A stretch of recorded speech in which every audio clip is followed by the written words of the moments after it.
বৰ্তমান আগত বেলেগ চৰকাৰত জইনিং আছিলোঁ। তাৰপিছত এইবাৰ মই নতুনকৈ পিপিলত যোগদান দিছোঁ। তো আশা কৰোঁ আমাৰ যিটো চৰকাৰত যোগদান দিছোঁ পিপিলত, এইটো যেনে ভগৱানৰ কৃপাত ভালে ভালে জয়যুক্ত হ'ব পাৰে, মই এইটো ভগৱানৰ ওচৰত প্ৰাৰ্থনা কৰিছোঁ।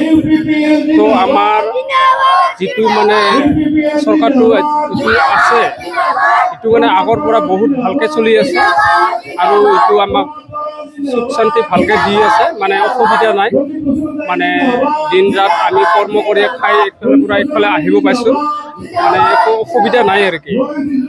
আগতো যেতিয়া নেকি বিজেপি চৰকাৰ আছিল, তেতিয়া নেকি আমি কোকৰাঝাৰত গ'লে আৰু মোটামুটি 10টা-11টা বাজিলে ঘৰত আহিবলৈ অসুবিধা হয় আৰু কি, ভয় লাগে।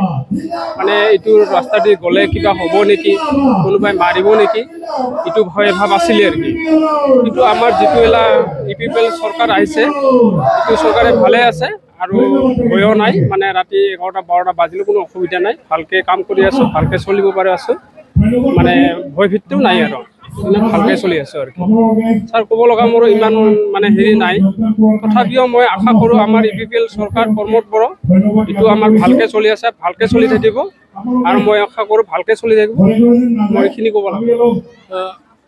শান্তি আহিছে বুলি ভাবে আপুনি? এতিয়া শান্তি বহুত আছে। আগতো বিপিএলৰ সময়ততো মোটামুটি বহুত অসুবিধা আছিল, এফালে গ'লে আৰু ঘূৰি আহিবৰ কাৰণে বহুত ভয় ভাৱ আছিল, কিন্তু এতিয়া নাই। এতিয়া বহুত শান্তি আহিছে।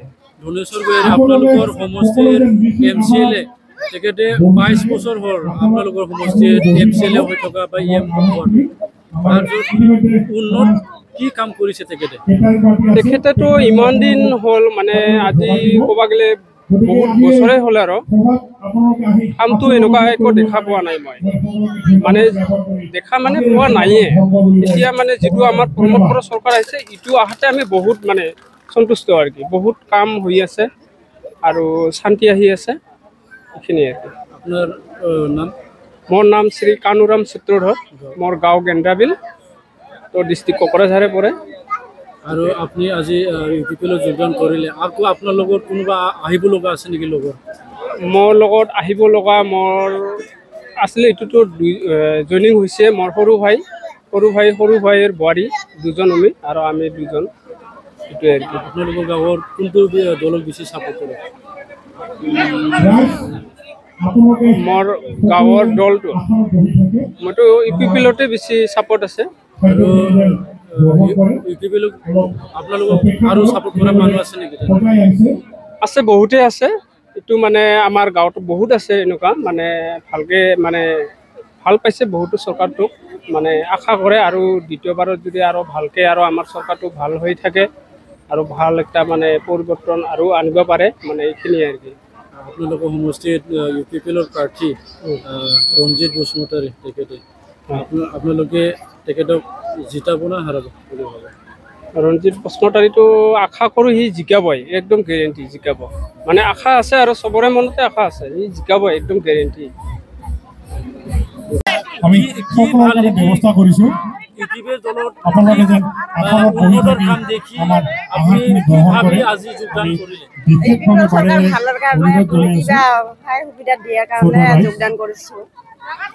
শান্তি বুলি শান্তি হৈ আছে। আগতেতো বিপিএলৰ সময়ত যেনিবা শান্তি নাছিল, এতিয়া শান্তি হৈছে, ভাল হৈছে, সেইকাৰণে যোগদান কৰিছোঁ। আপোনালোকৰ MCLA এতিয়াও আছে বিপিএফৰ পৰা, তেখেতে কি কাম কৰিছে বুলি ভাবে আপুনি? এইবিলাকতো আগতেতো বেছি এইবিলাক মাটিৰ এইবিলাক কাম কৰা নাই, ৰাস্তা ঘাট এইবিলাক কৰা নাছিল, এতিয়া ৰাস্তা ঘাট হৈছে, ভাল হৈছে। আপোনালোকে এতিয়া আপোনালোকৰ সমষ্টিত ৰঞ্জিত বসুমতাৰী তেখেতে প্ৰাৰ্থী, কেনেকুৱা সহায় কৰিব আপোনালোকে? তেখেতে জিকিব নাই আপোনালোকৰ? আমাৰ মতেতো জিকিব, সেইকাৰণে আমি যোগদান কৰিছোঁ।